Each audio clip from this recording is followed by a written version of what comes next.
É um grande privilégio estar aqui com todos vocês, um grande privilégio. Embora eu precise dizer que eu sinto muito, como em uma história que eu vi de John Wesley. Ele estava pregando pelo país, montado em seu cavalo, meditando na palavra de Deus. Ele percebeu que em 3 dias ninguém o havia perseguido, ninguém o havia caçado, ninguém tinha o amaldiçoado, ninguém tinha tentado fazer nada contra o seu corpo, nem com paus, nem com pedras. Então ele desceu do seu cavalo e começou a orar e a indagar em seu coração. Ele disse: Deus, eu me tornei um homem carnal? Minha mensagem se tornou tão mundana que ninguém mais me persegue? Exatamente nesse momento de sua oração, o fazendeiro que odiava John Wesley e o viu orando, pegou um tijolo e jogou nele, que passou raspando no seu nariz. Então Wesley, ele louvou o Senhor dizendo: obrigado, Senhor, agora sei que o Senhor confirmou o seu favor pela minha vida. Então, quando você se levanta e pessoas aplaudem, às vezes é um pouco assustador. Você espera que seja um reflexo de piedade de ambas as partes, mas você nunca tem certeza. Devemos compreender que o cristianismo nunca será amigo deste mundo. O cristianismo sustenta a única arma de salvação para este mundo.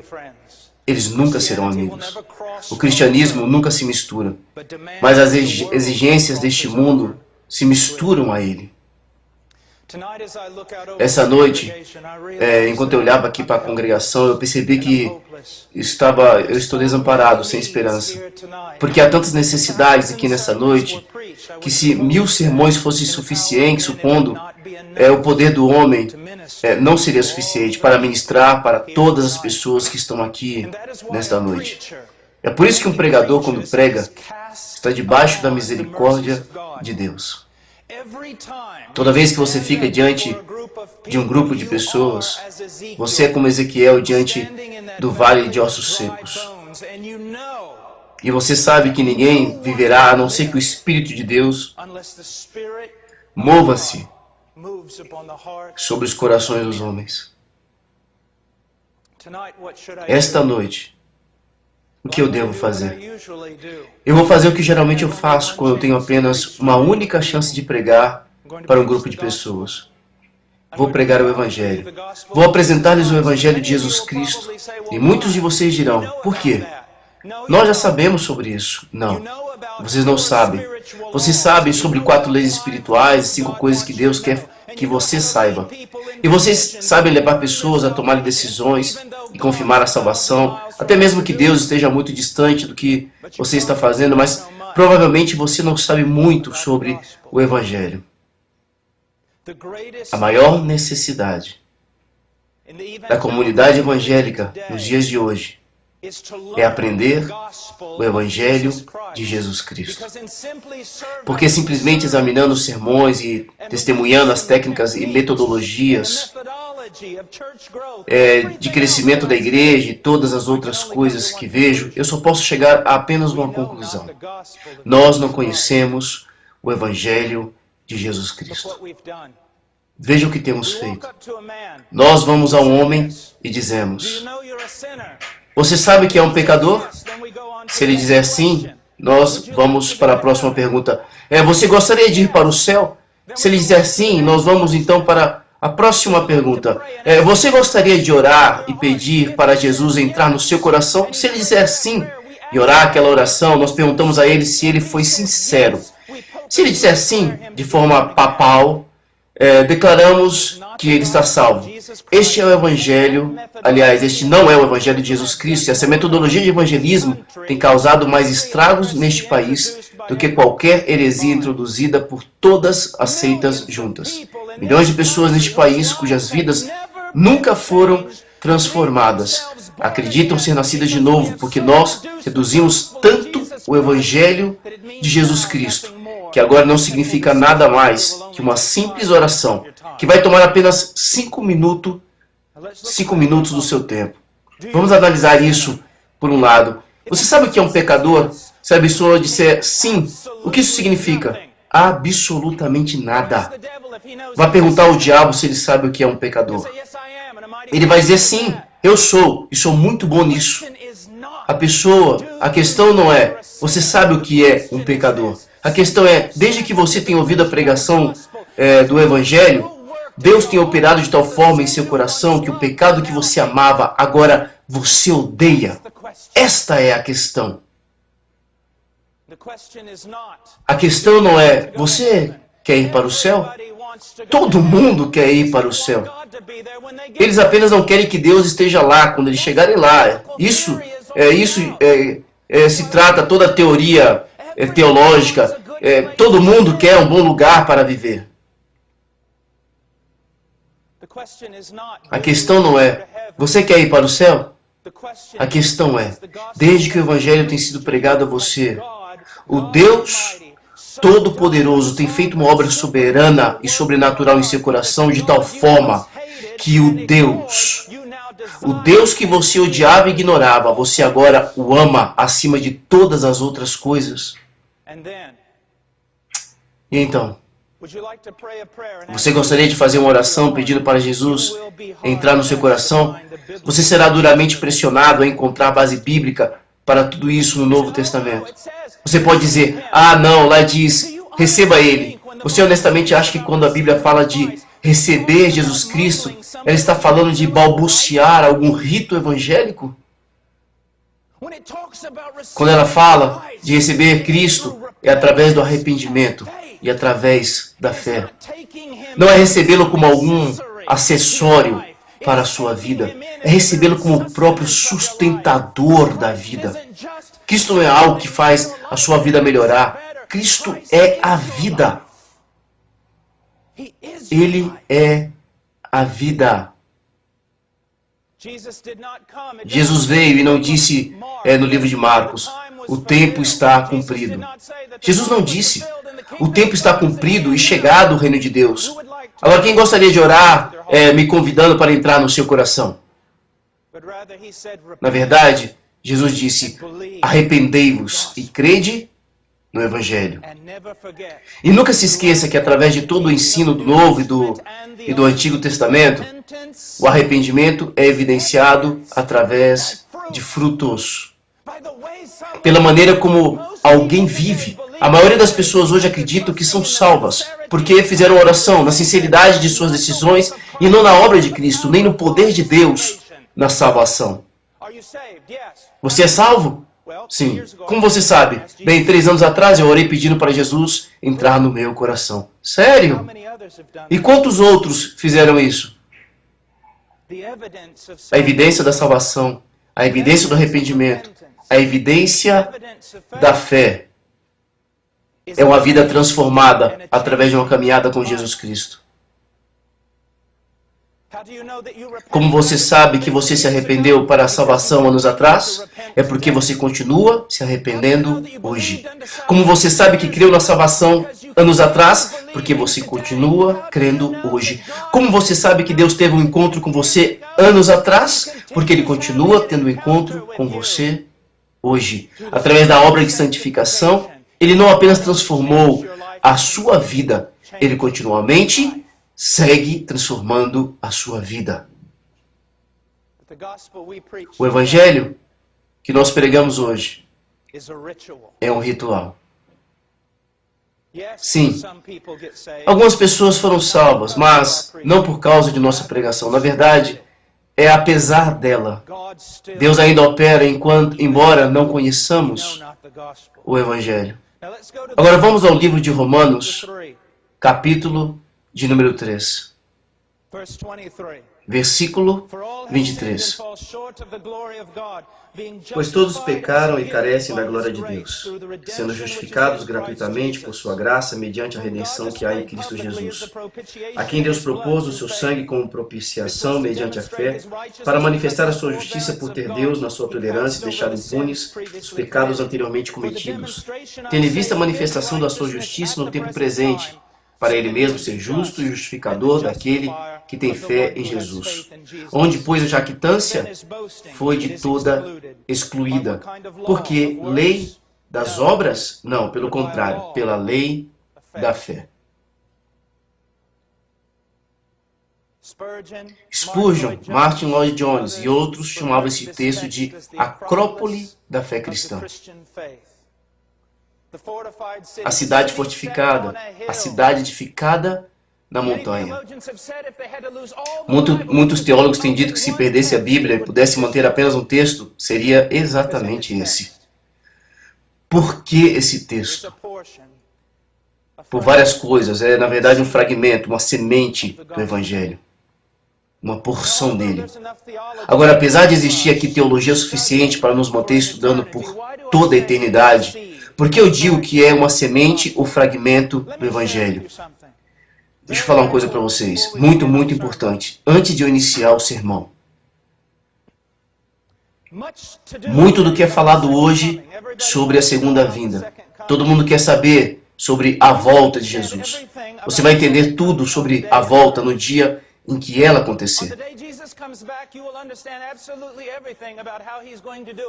Vai fazer, quando isso tudo acontecer, e quando os sinais surgirem, que ele mostrará o que está fazendo as coisas, sobre a sua volta, mas você levará uma eternidade nos céus, e você ainda só vai estar começando a entender o Evangelho de Jesus Cristo.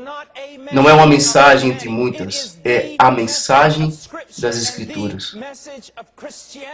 A mensagem do cristianismo. Mas o triste é que não está sendo mais a mensagem da igreja na América. E eu posso provar isso para você. Vá até todas essas livrarias. Se pensarmos em 200 ou 300 anos atrás,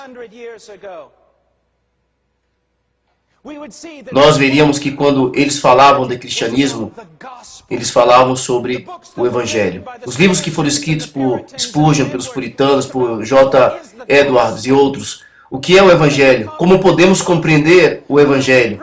Como devemos pregar o Evangelho? O que é a verdadeira conversão? Como realmente podemos saber quando alguém verdadeiramente nasceu de novo? Vá a alguma de suas livrarias evangélicas e veja, tente achar algum desses temas valiosos. Você não vai encontrar nada. Só há coisas do tipo, como fazer isso e 10 passos para aquilo outro. Hoje muito tem sido feito para discipulado. E eu acredito que devemos fazer discipulado. Mas eu sempre escuto as pessoas dizendo, nós temos tantas pessoas entrando pela porta da frente da igreja, mas no momento que elas entram, elas saem pela porta de trás. E a razão pela qual elas não estão ficando é porque não as estamos ensinando. Isso é verdade. A razão porque elas não ficam é porque nunca nasceram de novo. Nós fizemos elas tomarem uma decisão. Nós fizemos elas levantarem as mãos, mas as suas vidas nunca mudaram. Nós precisamos fazer discipulado pessoal? Claro que sim. Mas se Deus salva um homem, aquele que começou a boa obra nele há de completá-la. Por que há tão pouco poder hoje? Porque não conhecemos o Evangelho. Porque não nos preocupamos com a verdadeira conversão. Porque não fazemos das coisas importantes, mas nós substituímos o que é importante por aquilo que é o uso da mídia no culto. Com certo tipo de canções para deixar todo mundo no clima, com pregadores superficiais que nos falam tudo o que queremos ouvir, para que a gente possa ter uma vida melhor agora. Porque, na verdade, é isso que nós queremos. Muito mais do que querer a Deus. Não há poder porque o Evangelho está esquecido. Traga o Evangelho de volta e você verá o poder de Deus se movendo sobre a vida de homens, mulheres, de crianças. O Evangelho simples.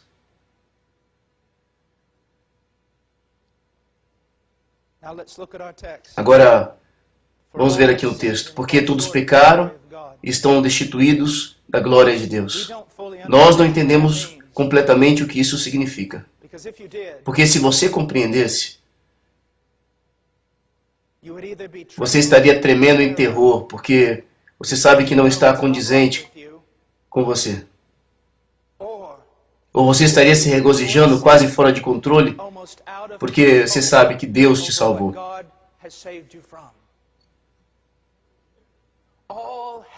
Todos pecaram Porque isso não nos move. Porque nós não entendemos a repulsiva natureza do pecado. E por que nós não entendemos a natureza repulsiva do pecado? Porque nós não sabemos quem Deus é. Nós não conhecemos Deus. Eu estou espantado. Eu viajo por esse país e pelo mundo e falo com líderes em vários seminários e em institutos bíblicos. E eu faço perguntas. Quantos semestres seus estudantes estudam a própria teologia? Simplesmente, quanto tempo eles gastam estudando a doutrina de Deus? Bem, nós estudamos isso em um mês. Quantas pregações hoje são sobre a doutrina de Deus? Se a gente pudesse fazer um exame aqui nessa noite e desse a cada um de vocês um pedaço de papel e dissesse para vocês, escreva para mim a doutrina de Deus, clássica, histórica, teológica. Faz para mim uma lista das características e atributos de Deus e me dê uma explanação bíblica sobre Deus. O povo de Deus, ele padece porque lhe falta conhecimento. Em todos esses ajuntamentos que têm sido feitos, em todos esses encontros, em todos os livros, em todas essas livrarias, em todos esses vídeos, pregações, conferências, há alguém simplesmente falando sobre Deus. Sobre quem Deus é. Esta é a razão pela qual, na manhã de domingo, nos Estados Unidos, a maioria das igrejas e toda semana, as pessoas estão lá. Por quê? Porque a maioria das pessoas que ao menos adoram a Deus, adoram um Deus que não conhecem. Adoram um Deus que se parece mais com Papai Noel do que com o Deus das Escrituras. Eles adoram um Deus que é uma invenção das suas próprias imaginações. Eles creem em um Deus do seu próprio gosto e adoram um Deus criado por eles mesmos. Porque isso, novamente, voltamos ao púlpito. No púlpito não estamos fazendo o que deveríamos fazer. O que é isso? Ensinando os homens sobre Deus, para que eles conheçam sobre a sua luz, a sua revelação, o local onde eles possam se firmar, o que eles precisam saber. Todos pecaram. Westminster nos diz que isso significa falta de conformidade à lei de Deus. Um desvio da vontade de Deus. Um desvio das características manifestas de Deus. Imagine isso por um momento. Deus está lá, de pé, na criação do universo. E Ele diz, estrelas, coloque-se nos lugares que eu determinei para vocês estarem. E todas as estrelas da criação se dobram e dizem, amém. Planetas se alinham nos círculos que eu desenhei para vocês e permaneçam lá. Permaneçam lá até que eu diga outra palavra. Movam-se, e aí sim. E eles se dobram e adoram. Ele disse às montanhas que se levantassem. Ele disse aos vales que se lançassem abaixo. E eles tremem diante dele. Ele disse aos mares, venham até este ponto, mas daqui não passem. E os mares obedecem. Mas ele olha para nós, ele olha para o homem, ele olha para você e diz, vem. E você diz, não.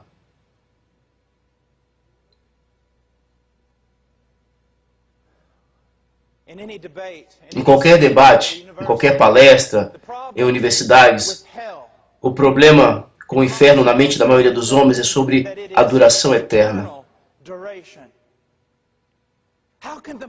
Como pode haver punição para sempre? Como pode ser uma punição eterna tão desprezível colocada sobre o homem? Porque eles têm pecado contra o Deus infinitamente digno. O crime é punido com tamanha severidade porque é um crime severo. E é um crime severo devido contra quem eles têm se rebelado. O Deus da glória. E se os homens não entendem a infinita excelência desse Deus, eles não conseguem entender a repulsiva natureza de seus pecados. Ainda hoje ouvi um pastor dizer: nós não falamos sobre pecado em nossa igreja. Então eu posso dizer a ele que o Espírito Santo de Deus não está atuando nessa igreja, nem nas suas ministrações. Por quê? Porque um dos principais ministérios do Espírito Santo é convencer o mundo do pecado. Então, se você não fala muito sobre pecado, pode contar que o Espírito Santo não está muito no teu ministério. Mas o que significa dizer pecado? Não significa nada. Nós vivemos em um país que bebe iniquidade como se fosse água. Os peixes não sabem que estão molhados. Os homens também não sabem o que é pecar contra Deus. E por essa mesma razão, preste bem atenção, vocês que serão pregadores algum dia, nós não devemos ter o espírito mesquinho, buscando zelosamente machucar as pessoas ou quebrantá-las. Mas saiba isto: se você vai explicar corretamente a palavra, você deve enfatizar o pecado. Você deve expor o pecado. Você deve definir o pecado. Deve explicá-lo especificamente para que a palavra de Deus penetre no coração do homem. Eu posso provar meu ponto de vista sobre isso. Nós não temos aqui uma teologia sistemática nas Escrituras, mas o que chega mais perto disso é o livro de Romanos. E se você perceber nesse grande tratado do apóstolo Paulo, ele gasta os 3 primeiros capítulos trabalhando com toda a sua mente para fazer uma só coisa: condenar o mundo inteiro. Esse é o trabalho dele. Vamos ver o capítulo de número 3. Versículo 19. Ora, sabemos que tudo o que a lei diz aos que vivem na lei, o diz para que cale toda a boca e todo mundo seja culpável perante Deus. Os homens precisam ouvir uma pregação que fale sobre a realidade dos seus problemas, em termos que eles possam entender e dos quais eles não possam escapar. Sempre uso essa ilustração. Se eu balançar algumas chaves na frente do microfone, esta noite provavelmente não vai deixar muitos de vocês felizes. Provavelmente não vai encher seu coração de alegria. Por que isso? Porque você não está preso em um calabouço para ser executado. Mas se você estivesse trancado em um calabouço, sabendo que a sentença de morte está sobre você, sobre a tua cabeça, então o som das chaves traria alegria ao teu coração. Eu digo a você, o homem não pode apreciar o Evangelho devido ao modo que pregamos. Deixa eu perguntar aqui uma coisa para vocês. Ao meio-dia de hoje, nessa tarde, para onde foram todas as estrelas? Será que alguém as colocou em uma cesta e as levou embora? Para onde elas foram? Elas estão lá, porque você não pode vê-las devido toda a luz. Mas as estrelas e a beleza dessas estrelas é mostrada, não é mesmo? Na escuridão. O mesmo pode ser dito sobre a graça de Deus e o Evangelho de Jesus Cristo. Você quer que a graça seja vista? Então ajude a pintar uma noite negra e escura, para que os homens possam ver o que eles são. E vendo o que eles verdadeiramente são, tendo os seus corações expostos, eles verão a sua necessidade de um Salvador. Mas enquanto você brinca com eles, afaga-os e protege a tão chamada autoestima, você está ao mesmo tempo condenando a alma deles ao inferno.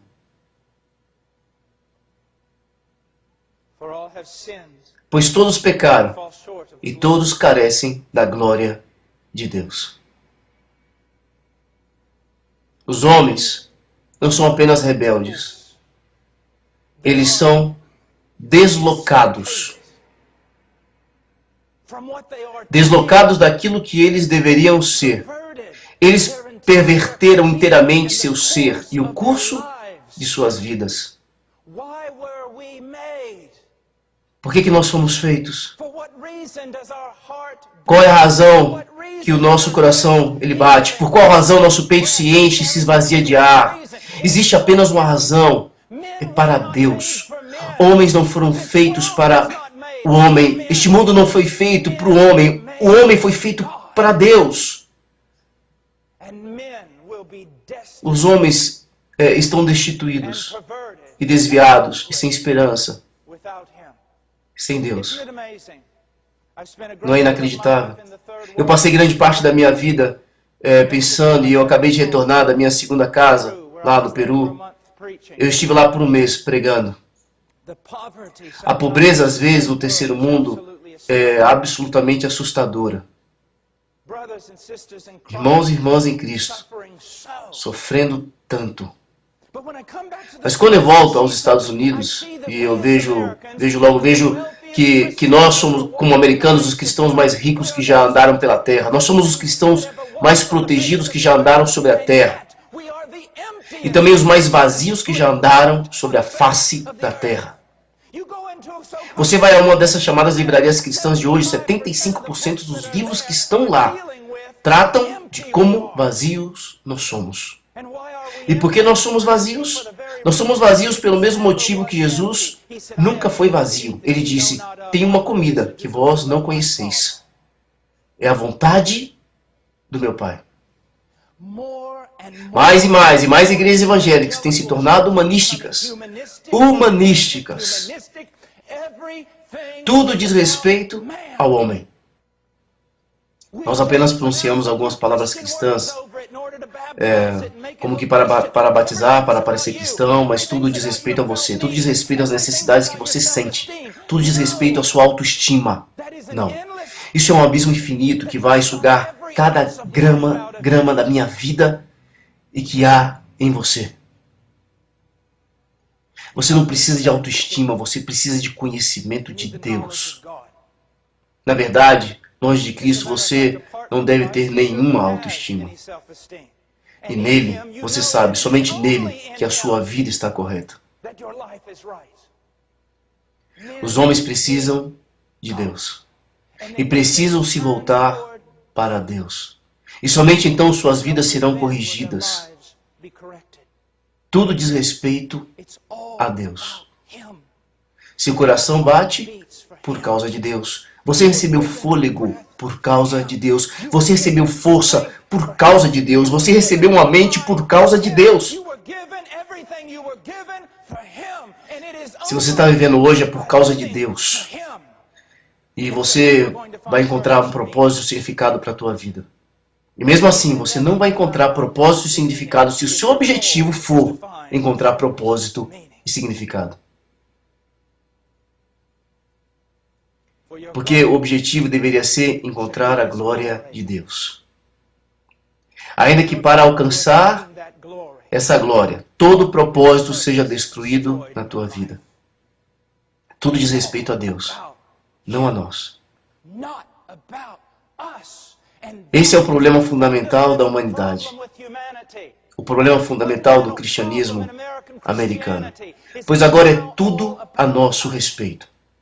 Em uma igreja que eu estava ouvindo recentemente, que havia crescido, sendo muito grande, alguém perguntou ao pastor, o que você está fazendo? Ele respondeu, apenas suprindo todas as necessidades das pessoas. Isso não é igreja. Não é igreja. O que acontece quando você não pode suprir todas as necessidades? O que acontece quando há soldados nas portas, dizendo, se você confessar a Cristo, tirarei essa tua casa bonita que Jesus te deu. Eu tirarei esses carros que Jesus te deu. Eu tirarei essas roupas que Jesus te deu.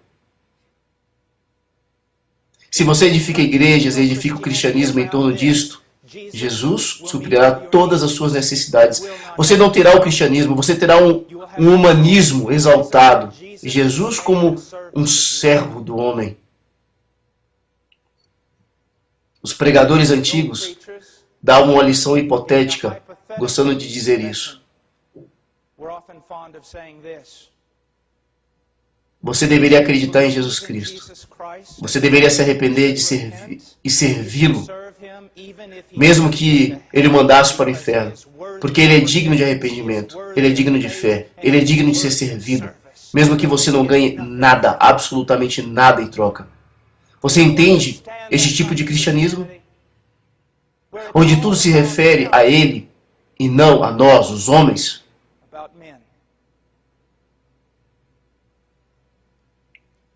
Porque todos pecaram e todos carecemos da glória de Deus. Agora, falando dos verdadeiros crentes, ele disse: sejam justificados. O que significa ser justificado? Significa o momento em que a pessoa coloca sua fé em Cristo Jesus e passa a ser justa?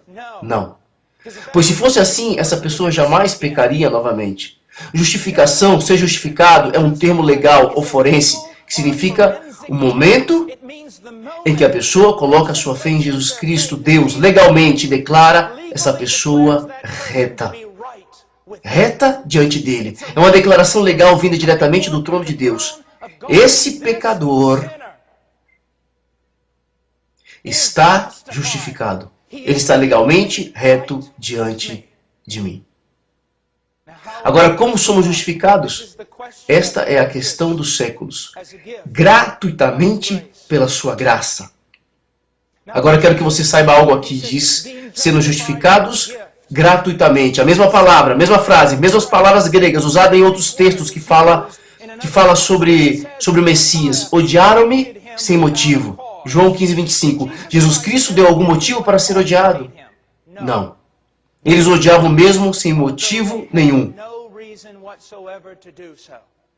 É a mesma coisa sendo ensinada aqui, que Deus declara o pecador reto diante dele. Sem motivo nenhum. O pecador nunca deu nenhum motivo para Deus, para que Deus o justificasse ou declarasse que ele é reto.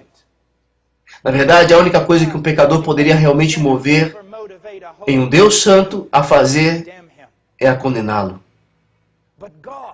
Mas Deus fez um grande trabalho para que o pecador possa ser feito reto diante de Deus, independente de todas as suas transgressões, independente de todos os seus pecados e crimes contra a sua deidade. Deus tem justificado o homem.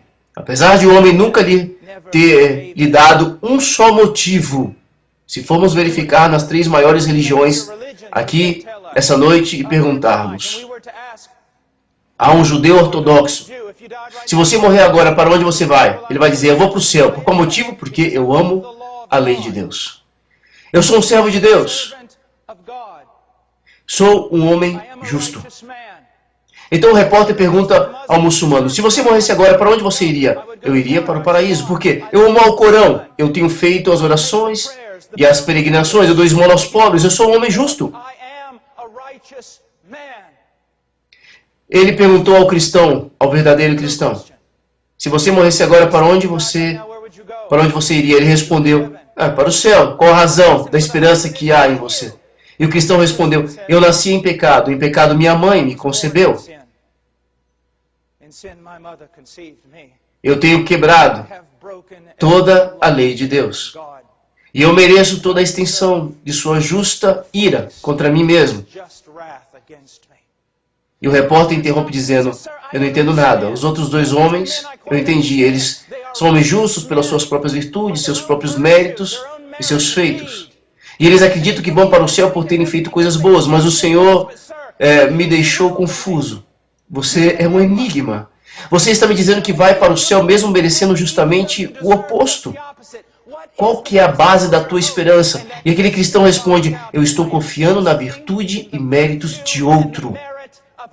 Jesus Cristo, o meu Senhor. Tudo para Ele. Nada em minhas mãos. Eu trago somente a cruz em que eu me agarro. Eu não preciso de outro argumento. Eu não preciso de outro pretexto. É o suficiente que Jesus morreu e Ele morreu por mim.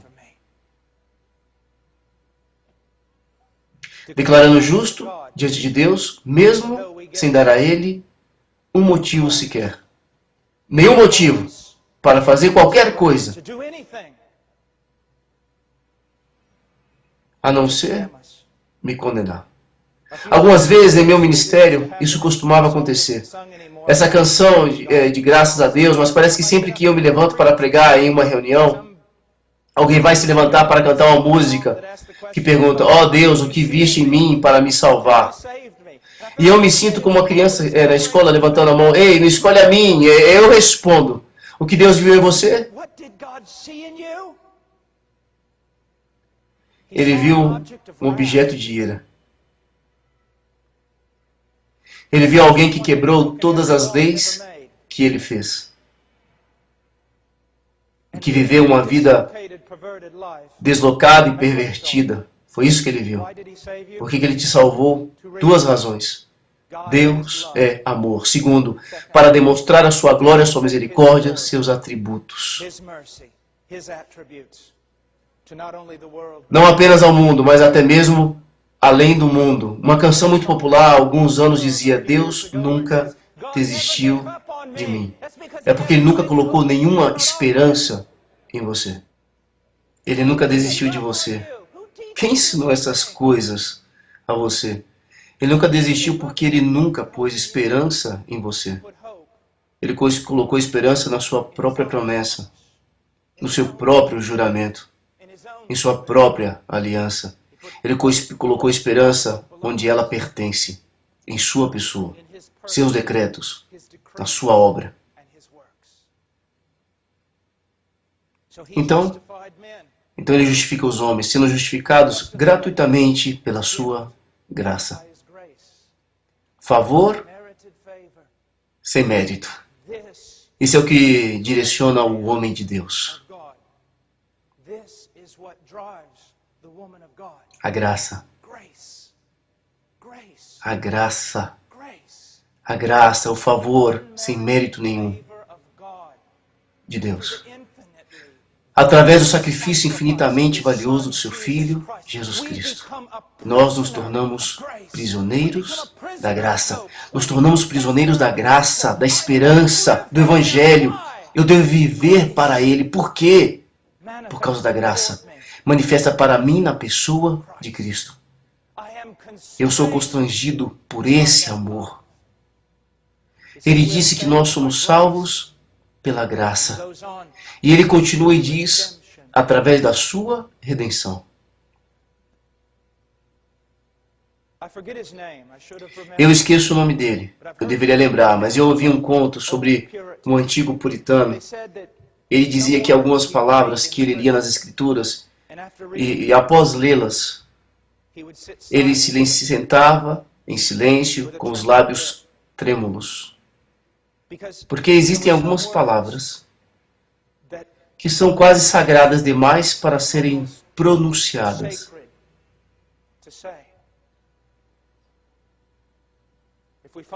Se nós seguirmos esta linha de raciocínio, eu diria que redenção é uma dessas palavras. Quão comum esta palavra se tornou. Eu me lembro a primeira vez cruzando as montanhas dos Andes com um missionário veterano. Eu imaginava como ele conseguia dormir no trem, em meio a tanta beleza que víamos pela janela daquele trem. Então, anos depois, eu estava com um grupo de jovens cruzando a montanha dos Andes. Percebi que havia feito o mesmo, eu dormi. Algumas coisas não são tão espetaculares e elas não mudam em caráter ou em valor. Mas o nosso coração se torna frio e as coisas se tornam comuns. Que podemos até mesmo pensar na palavra redenção e não chorar. Seria suficiente se tivéssemos sido comprados, porque é isso que a palavra significa. Comprar. Trazer alguém à liberdade, um escravo ou um cativo mediante o pagamento de um preço. Teria sido suficiente se tivesse sido por prata ou por ouro. Teria sido suficiente se tivesse sido por alguma coisa valiosa do céu. Mas foi o sangue do próprio Filho de Deus. E, novamente, essa verdade é o que deveria nos controlar. Eu apreciei o que o jovem me disse aqui. Cristianismo não é sobre moralidade. Existe um monte de pessoas morais que vão para o inferno. Cristianismo vai resultar em moralidade bíblica, mas cristianismo não é sobre moralidade. É sobre Deus. Não diz respeito apenas a ser uma pessoa legal. Não é apenas sobre fazer coisas legais. Não é apenas sobre colocar pingos nos is e cortar todos os textos. Diz respeito à paixão, um coração pegando fogo, porque sabe que foi comprado pelo sangue do Filho de Deus.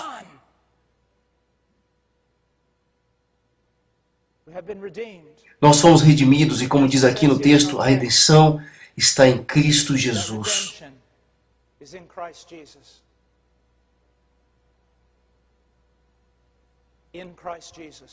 Em Cristo Jesus. Possivelmente, a mais poderosa frase na Bíblia. Em Cristo. Paulo ficou tão apaixonado com essa frase que nós vemos no primeiro capítulo de Efésios, metade do capítulo, é apenas uma longa sentença, sempre repetindo novamente, nele, em Cristo, no amado. Você está aqui esta noite em um dos dois lados. Você está em Adão e condenado, ou você está em Cristo e justificado. Um jovem veio até mim certa vez e disse, você está certo, irmão Paul, você está certo. Jesus é tudo que precisamos. Eu disse, jovem, Jesus é tudo que temos. Ele não é apenas tudo que precisamos. Fora dele não existe nada. Você precisa entender, o grande livro de Colossenses não ensina apenas que o mundo foi criado por Cristo e para ele, mas que foi criado em Cristo. Tudo fora de Jesus não é realidade. Tudo fora de Jesus Cristo é absolutamente absurdo. Tudo fora de Jesus Cristo é morte. Não existe nada, não há realidade, não há lógica, não há sentido, não há razão. Não existe harmonia, nada funciona. Tudo foi feito para estar em Cristo.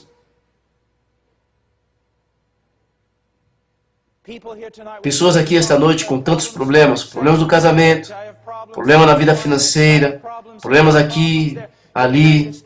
O seu maior problema é submeter-se a esta verdade. Total rendição à pessoa e à vontade de Jesus Cristo, para a glória de Jesus Cristo.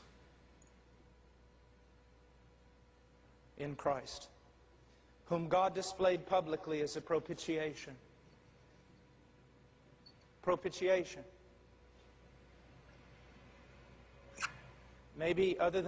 Talvez, exceto os nomes de Deus, a mais importante palavra em toda a Bíblia, você sabe o que significa? É propiciação.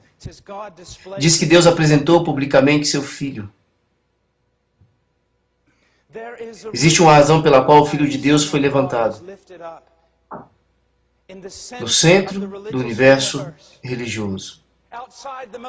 Fora das mais importantes cidades religiosas do mundo, enquanto ele era levantado no madeiro, nos arredores desta grande cidade. Deus, através da cruz de Jesus Cristo, não está apenas salvando um homem, mas está revelando coisas sobre si mesmo. Ele está se revelando ao mundo. Através desta cruz. Assim foi necessário. Esta palavra pode também significar que Deus marcou o seu Filho, fazendo uma apresentação pública do seu Filho. Supondo que Deus poderia ter tirado o pecado secretamente, mas Ele não o fez. Ele fez uma apresentação pública do seu Filho. Para todos. Não apenas para o mundo, mas para toda a criação poder ver. Diz que Deus o apresentou publicamente como propiciação. O que é propiciação?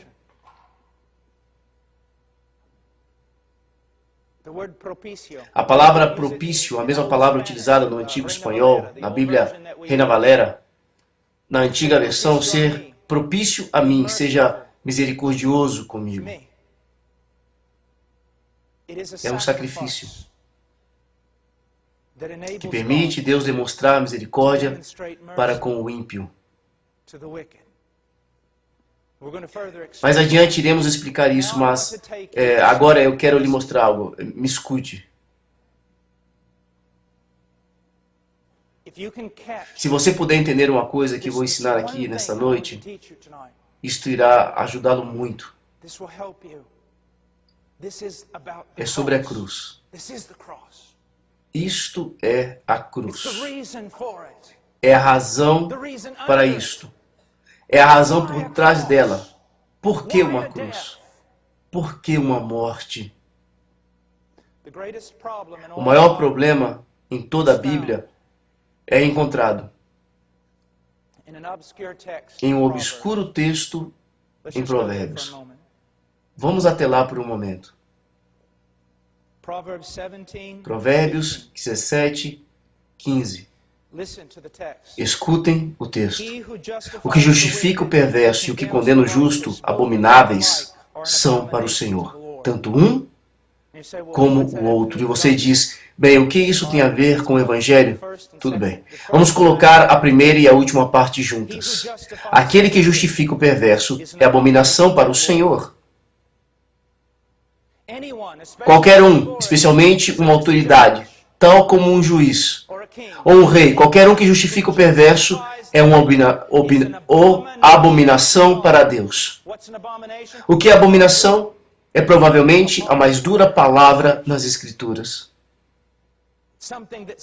Alguma coisa que é repugnante, repulsiva, vil, abominável, indescritivelmente perversa. Então qualquer um que justifica um homem perverso, qualquer um que declare legalmente um homem perverso como justo, é abominação diante de Deus. Alguns de vocês conseguem ver esse problema? Deus justifica o perverso. E ainda as Escrituras não podem ser quebradas. Justificar o perverso é uma abominação para Deus. E isso é tudo sobre o que o Evangelho diz a respeito e muitos de vocês jamais ouviram. Jamais ouviram isso antes. O grande problema em toda a Escritura é este. Se Deus é justo, Ele não pode perdoar você. Você diz, por que não? Com essa pergunta você está demonstrando ser apenas uma criança na sua própria fé, que não sabe nada sobre justiça. Deus é santo. Deus é justo. Deus não pode simplesmente virar as costas para o pecado. Ele não pode simplesmente deixar passar o teu pecado. Ele não pode simplesmente perdoar você. Se Deus é justo, Ele deve julgar você corretamente. E um julgamento correto significa a sua morte no inferno para sempre.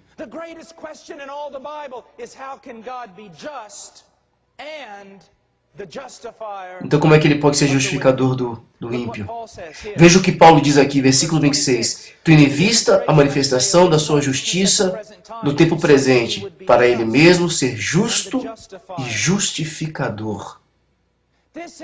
Este é o problema. Isto é o que a cruz significa. Este é o dilema divino. Se Deus é justo, como Ele pode perdoar de forma justa o perverso? E declarar que o perverso é legalmente reto diante dele. Deixa eu usar aqui uma ilustração que eu tenho usado milhares de vezes. Vamos dizer que você saia daqui nessa noite, vá para tua casa e encontre a sua família completamente assim, assassinada. Mas quando você chega lá, o assassino está diante dos teus familiares. E para um deles ainda existe um último suspiro. Mas ele vai até essa pessoa, quebra o pescoço dela, joga-o no chão e dá gargalhadas. Ele corre para uma porta, você corre para outra. Você consegue alcançá-lo, derruba-o no chão, prende as mãos dele, chama a polícia. A polícia vem, leva este homem que assassinou toda a tua família e o prendem. E no devido tempo eles o apresentam diante do juiz. O juiz olha para o homem que assassinou toda a sua família e diz: eu sou um juiz muito amável, eu perdoo você, vá em liberdade. Qual vai ser a tua resposta? Você vai exigir justiça. Você vai escrever para os jornais, vai chamar as grandes redes de TV, você vai escrever para os congressistas, você vai dizer para o juiz no tribunal que ele é o pior criminoso e ele perdoou o pior criminoso que existe e que tem algo mesmo em você que clama por justiça. Isso não pode ficar assim. Então, não deveria o juiz de toda a terra fazer o contrário? Eu tenho ouvido evangelistas dizerem isto, não sabendo que eles estavam falando blasfêmias e heresias contra Deus. Eu tenho ouvido eles dizerem, ao invés de ser justo com você, Deus foi amável. Você sabe o que eles estão dizendo? Que o amor de Deus é injusto. Que Deus pode ser injusto. Existe mesmo no meio de nossa raça de pessoas o quê? Um amor injusto. Pessoas amam coisas injustamente. Eles demonstram afeto de forma pervertida. Você não pode dizer e ser bíblico que, ao contrário de ser justo, Deus foi amável. O amor de Deus deve ser justo. Deus deve satisfazer a justiça que clama contra você por causa do seu pecado. Agora, não é como alguns supõem. Algumas pessoas pensarão, você está dizendo que existe uma regra de justiça, que até mesmo Deus tem que se submeter. Não, não foi isso que eu disse. O que estou dizendo é que Deus é justo em si mesmo. E Deus é perfeito e consistente em todos os seus atributos para perdoar o perverso. A justiça de Deus deve primeiro ser cumprida e a ira de Deus apaziguada. Alguma coisa deveria... essa é uma palavra muito importante, você pode procurar depois no dicionário. Alguém deveria se interpor. Alguém deveria intervir. Alguém deveria fazer algo. Sendo que há apenas dois lados, Deus e o homem. Nós não colocamos esperança no homem. Deus mesmo deve intervir para cumprir a sua justiça, apaziguar a sua ira e tornar possível expressar o seu amor e salvação para com o homem perverso. Agora permita-me por um momento falar uma coisa que será bastante ofensiva para você.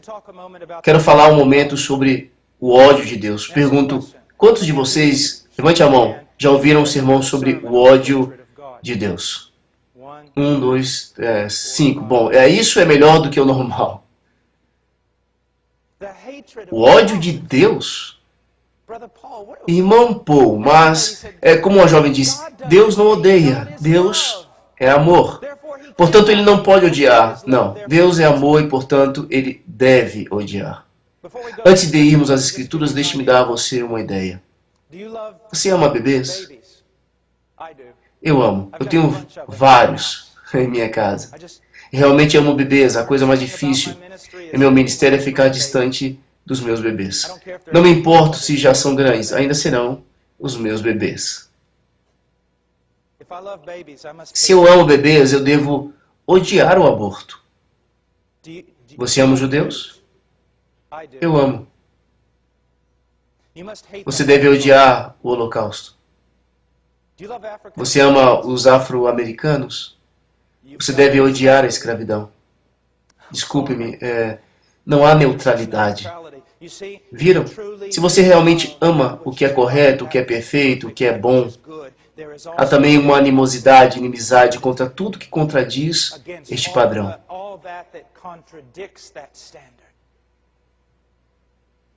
Deus ama tudo que é certo, tudo que é verdadeiro, tudo que é bom, tudo que é virtuoso. Mas, nas Escrituras, após Escrituras na Bíblia, nos diz que o seu ódio é manifesto contra a iniquidade. Eu poderia ignorar isso, se você prefere. Eu poderia ficar em silêncio, se você prefere, mas eu não poderia ser fiel a Deus. Deixe-me mostrar um bom texto, vejamos Salmos. Salmos capítulo de número 5. Apenas por um momento.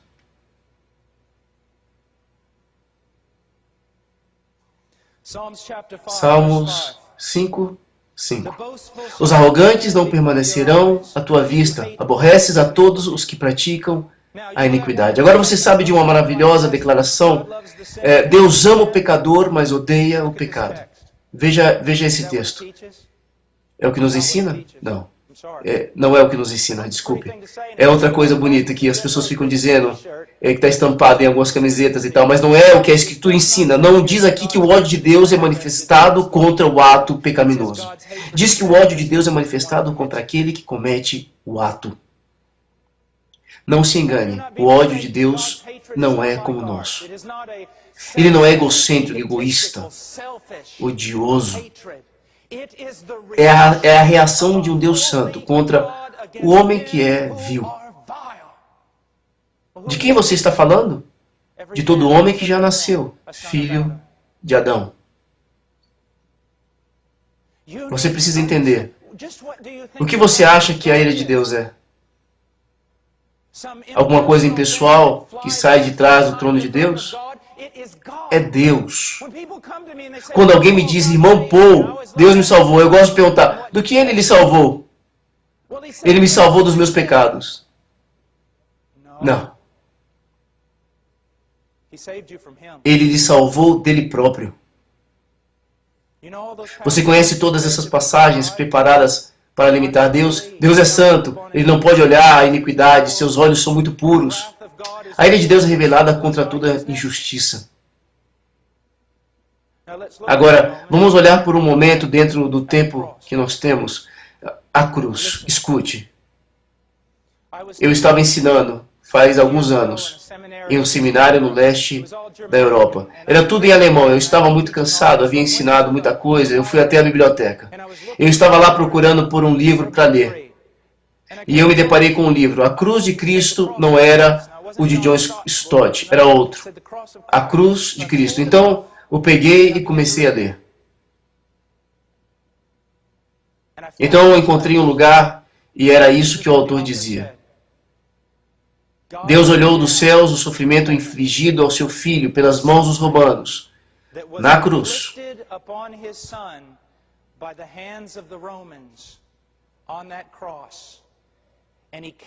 E ele tomou isso como pagamento pelos nossos pecados. Isso é heresia.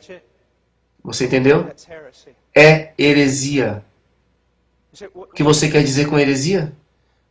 Meu querido amigo, se você é salvo, não é meramente porque os romanos bateram em Jesus. Você não é salvo simplesmente porque eles o penduraram em um madeiro. Se você é salvo é porque quando ele foi pendurado naquele madeiro, ele levou o seu pecado e Deus, o Pai, moeu o seu Filho unigênito.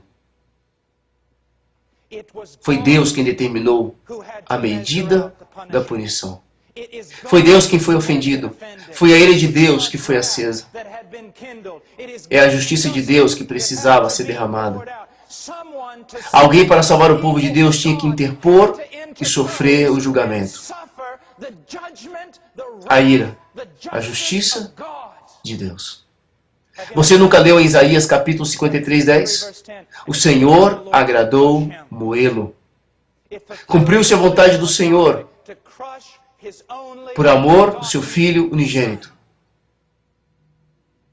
Agora vejamos isso por um momento. Jesus está ali naquele madeiro.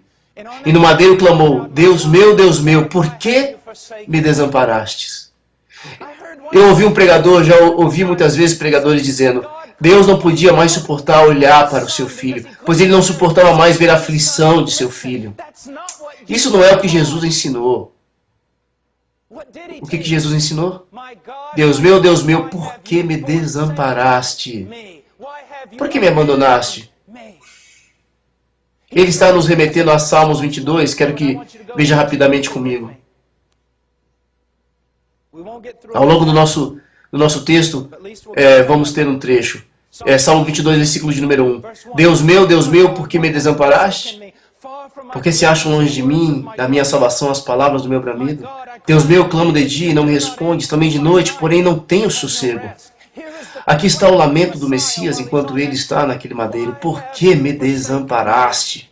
Então ele dá argumentos. No versículo 4, nossos pais confiaram em ti, confiaram e os livraste. A ti clamaram e livraram. Confiaram em ti e não foram confundidos. Nunca houve período na história, na aliança de todo o povo de Israel, que um homem justo clamasse a ti e não fosse livrado. Mas eu, seu filho, Messias, estou no madeiro, não fiz nada de errado. Por que me desamparastes? Então ele dá a resposta. Versículo 3. Tu és santo, mas eu sou verme. Na cruz, todos nós conhecemos essas pequenas frases, não é mesmo? Deus é santo e o homem não. Esta é a grande separação entre os dois. Você não vê que, para fechar esta ponte, alguém deveria morrer fora da presença favorável de Deus? Alguém precisava carregar o pecado. Alguém precisava se tornar maldição. Alguém tinha que ser como aqueles bodes expiatórios que as pessoas vinham, impunham as mãos e era transferido simbolicamente o pecado para eles. Um bode para ser morto e outro levado para fora dos portões da cidade, abandonado no deserto para vagar e morrer. Assim Cristo sofreu fora dos portões da cidade, afastado de Deus, afastado da sua favorável presença, afastado do povo de Deus, para que aquele abismo que sempre falamos a respeito fosse fechado. Alguém tinha que morrer separado da presença favorável de Deus. E separado porque ele levou os pecados do seu povo e se tornou maldição. Mesmo diante do seu próprio Pai. Vocês já leram Gálatas capítulo 3? Maldito todo aquele que não permanece em todas as coisas do Senhor no livro da lei para praticá-las. Todo homem que tenha quebrado, mesmo que apenas uma lei de Deus, está sob maldição. O que significa estar sob maldição? É algo muito difícil. É uma horrível ideia. Deixe-me colocar dessa forma. Ser uma maldição significa que diante de um santo Deus e um santo céu, seremos tão odiosos em nossos pecados, tão desprezíveis, que a última coisa que ouviremos ao darmos os primeiros passos no inferno será toda a criação diante dos seus pés, aplaudindo Deus por ter livrado a terra de nós. Então continua em Gálatas 3,13 e diz: Mas Cristo nos resgatou da maldição da lei. Como? Tornando-se maldição por nós, em nosso lugar. A imundícia, a culpa, a vergonha diante de um Deus santo. A sensação de ser afastado da sua favorável presença, de morrer sem Ele.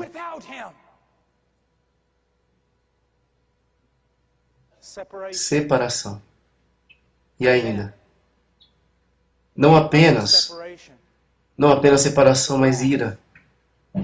A justiça precisava ser derramada.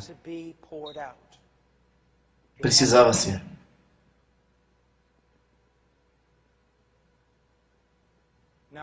Será derramada sobre alguns de vocês. Eu não sou profeta, eu não conheço o interior do teu coração.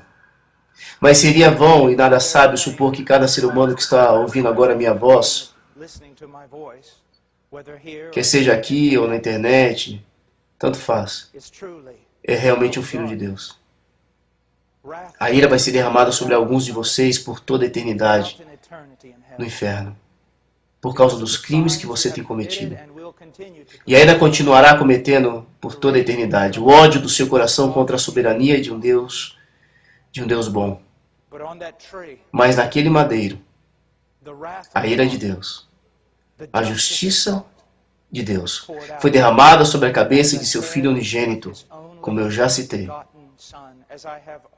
Ao Senhor agradou moê-lo. Quando Jesus estava no jardim, por 3 vezes ele orou: afasta de mim esse cálice. Eu tenho ouvido pregadores dizendo: o cálice é a cruz. O cálice são os romanos. Isso é absurdo.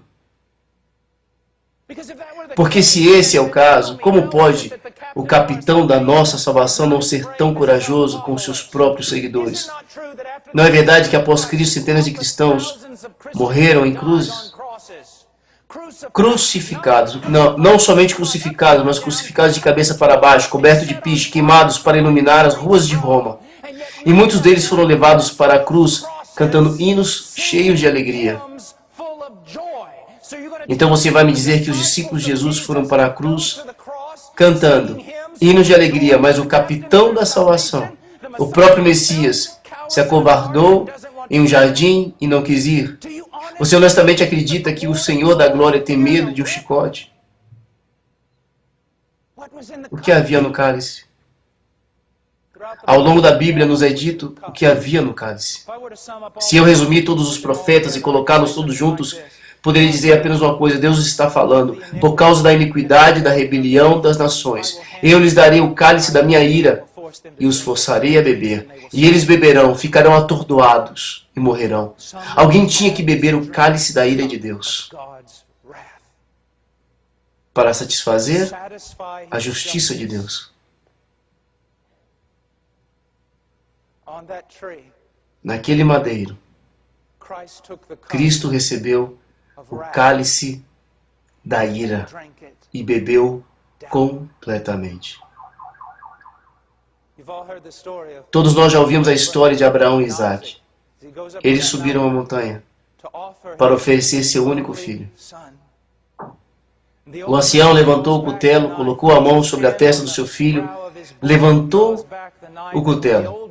E quando a decisão do ancião foi submissa à vontade de Deus, ele baixou o cutelo e Deus o deteve. E você diz, que lindo final desta história. Não, não é o final, é a interrupção. Anos e anos, e mais anos vão passar. Então o próprio Filho de Deus está pendurado no madeiro. E Deus coloca a mão sobre a testa do seu Filho unigênito. E traz o cutelo abaixo e o sacrifica. Você está começando a ver sobre o que realmente se trata a cruz? Se eu estivesse falando sobre uma nova revelação, todos vocês deveriam ir embora. Isso não é uma nova revelação, é apenas o cristianismo histórico que ninguém prega mais. Porque nós reduzimos o Evangelho a 4 coisas, a 4 leis espirituais e 5 coisas que Deus quer que você saiba. Por isso não há nenhum poder. Veja o que Deus fez. Ele tomou em si mesmo o trabalho de limpar nosso pecado. Seu próprio Filho entregou-se em amor, em alegria a essa vontade. Ele se tornou homem, viveu uma vida perfeita, foi ao madeiro, um preço devia ser pago, uma morte sobre a ira de Deus para cumprir a sua justiça. E Jesus Cristo tomou o nosso lugar e foi moído sob a vontade de seu Pai.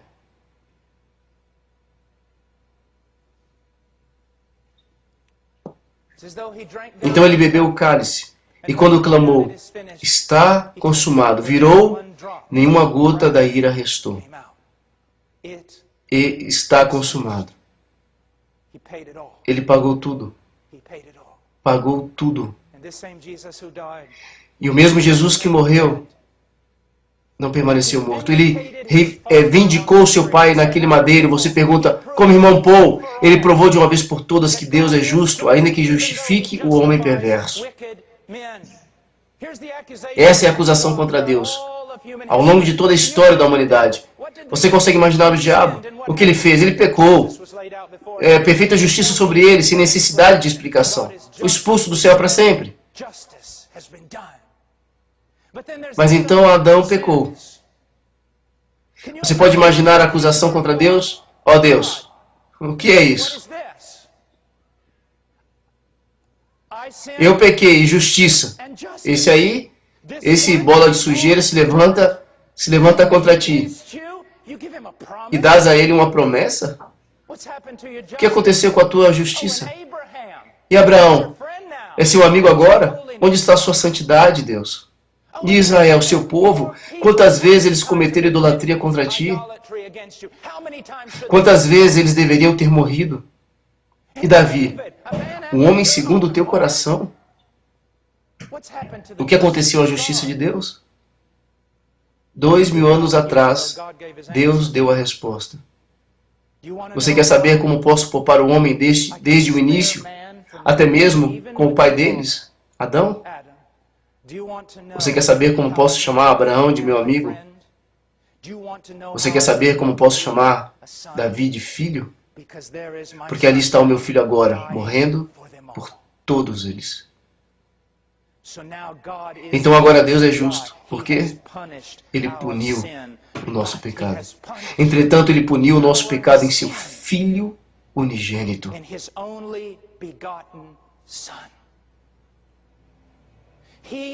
Somente Ele era capaz de suportar. Somente Jesus, porque o sangue de touros e bodes não podiam tirar o pecado. Então um corpo foi preparado. O Filho de Deus nasceu. Jesus Cristo, homem. Adão pecou. O filho de Adão deve morrer. Ele se tornou filho de Adão. Deve morrer no lugar do seu povo. Ele tinha que ser homem, mas também tinha que ser Deus. É por isso que a doutrina das testemunhas de Jeová é tão vil, porque eles alegam que Jesus não é nada mais do que uma mera pessoa, que Deus enviou para fazer a obra da salvação. Não. Deus desceu para fazer a obra da salvação. Foi Deus. Ele tinha que ser Deus.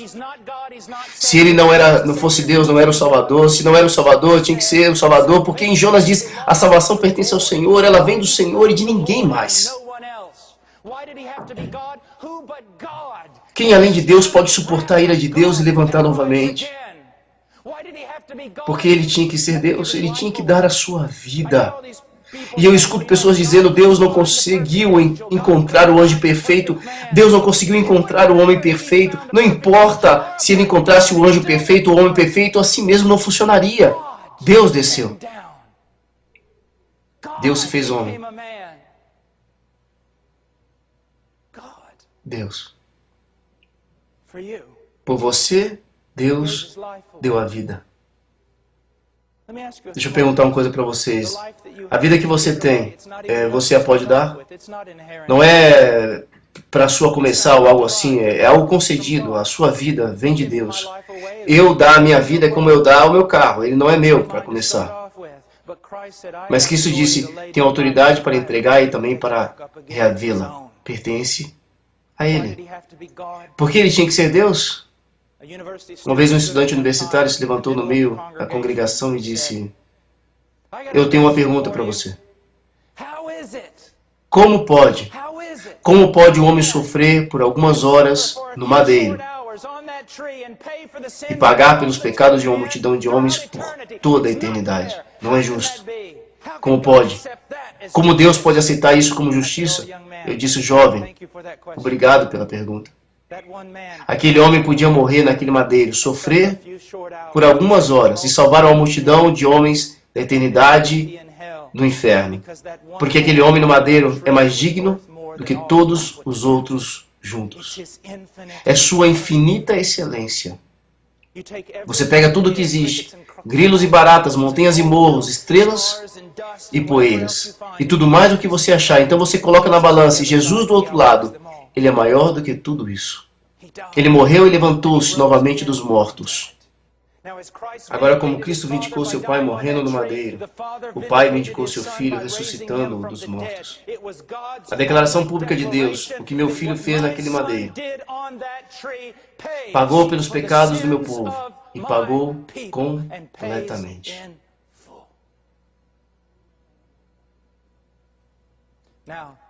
Agora, para concluir, quero ir até é uma passagem usada pelos patriotas, chamada de o Salmo Essencial. Salmo 24, 7. Os pregadores antigos costumavam dizer isso. Cristo foi ressuscitado dos mortos e 40 dias depois ele ascendeu aos céus. E quando ele ascendeu como Cristo, o homem, Cristo, o Filho de Deus, Cristo, o Deus homem, ele veio até as portas do céu e clamou: levantai as portas das vossas cabeças, levantai-vos a portais eternos, para que entre o Rei da Glória. Você pode imaginar o choque. Quase todos os anjos juntos do outro lado da porta dizendo: quem é este que clama a estas portas? Nenhum homem jamais subiu a este lugar. Quem ousaria colocar as mãos nas trancas desta porta e ser digno de atravessá-la? E então a resposta vem novamente: levantai, ó portas, as vossas cabeças, levantai-vos, ó portais eternos, para que entre o Rei da Glória. E então Cristo, o Filho de Deus, Cristo, o homem Deus, Cristo, o homem por nós, entra na glória e se assenta à direita de seu Pai.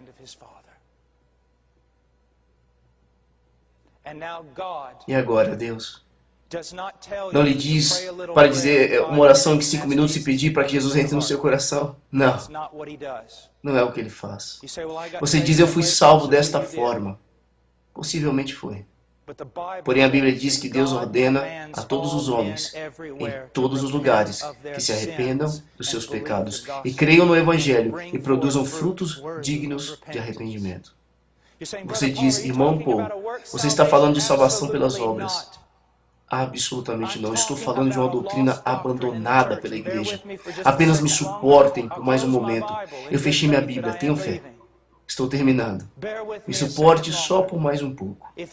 Se há uma doutrina abandonada na igreja de hoje, que está destruindo o evangelismo, é a doutrina da regeneração. Regeneração não é meramente uma decisão humana.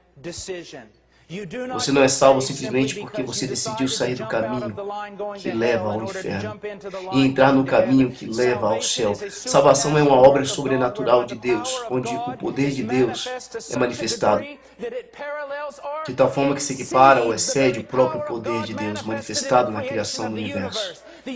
O universo foi criado do nada, mas quando Deus salva um homem, Ele o recria de uma massa corrompida. Quando pessoas verdadeiramente se arrependem, quando pessoas realmente creem,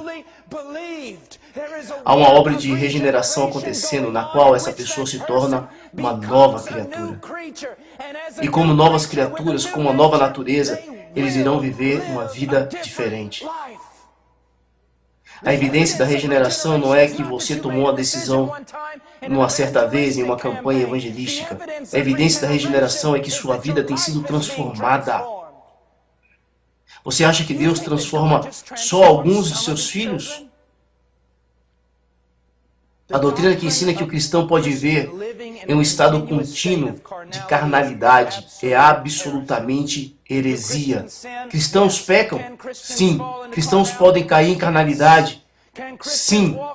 Cristãos podem caminhar na imaturidade por tempo? Sim, mas cristãos podem viver de maneira ímpia e mundana todos os dias de sua vida? Absolutamente não. Por quê? Porque a salvação é uma obra sobrenatural de Deus sobre qualquer homem que está em Cristo. Ele é uma nova criatura e novas criaturas vivem de maneira diferente. É por isso que quando as pessoas me dizem que hoje há tanto pecado dentro da igreja quanto fora dela, que existe tanto divórcio, pornografia, mentiras, ódio, contendas na igreja quanto fora dela, isso é uma mentira. A igreja de Jesus Cristo hoje na América é linda. Ela está quebrantada, ela é confessional, ela está andando com seu Deus. E quando ela peca, isso quebranta seu coração e ela se volta para Deus. O seu problema é, isso que você está chamando de igreja não é igreja. Se a igreja é o que a maioria das pessoas dizem, então a nova aliança e todas as promessas da Bíblia falharam. Mas Deus diz que a nova aliança, Ele criará um povo e Ele será seu Deus. Eles serão seu povo e a lei de Deus será escrita em seus corações e eles andarão nela.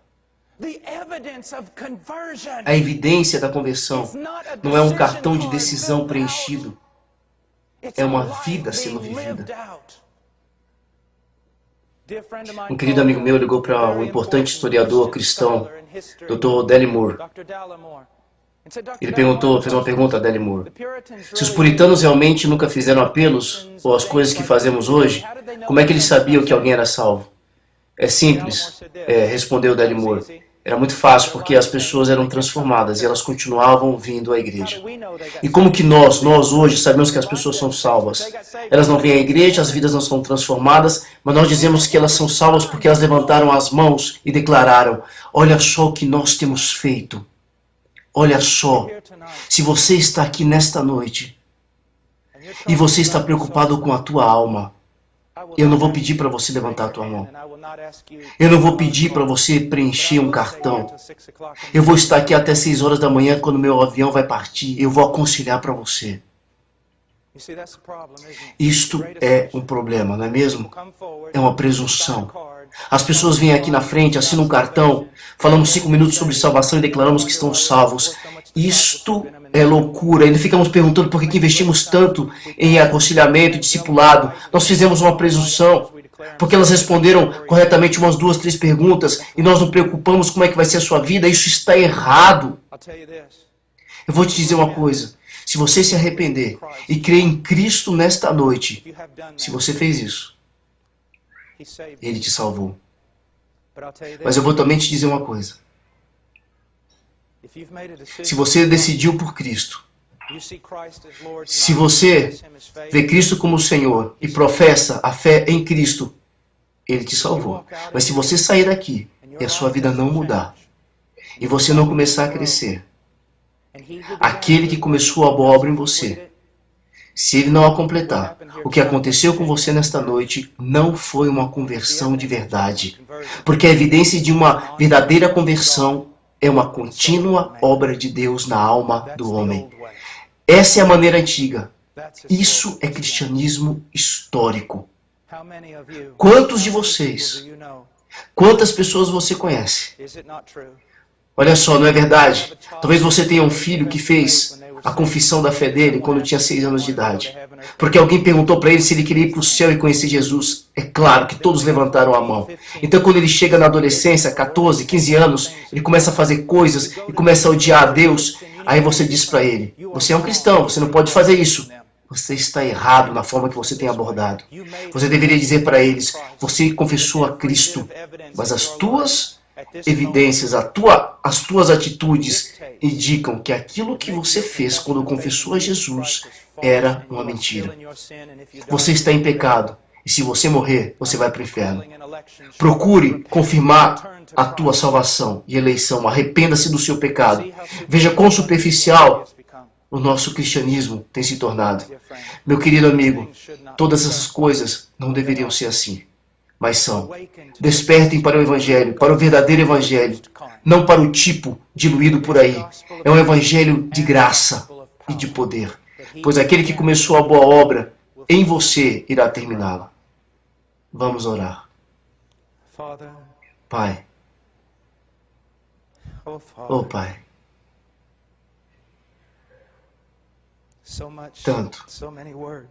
tantas palavras, tanto a ser dito.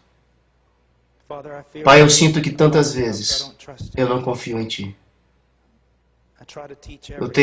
Eu tento ensinar tudo em uma hora. Mas toma tudo isso, Pai, e usa.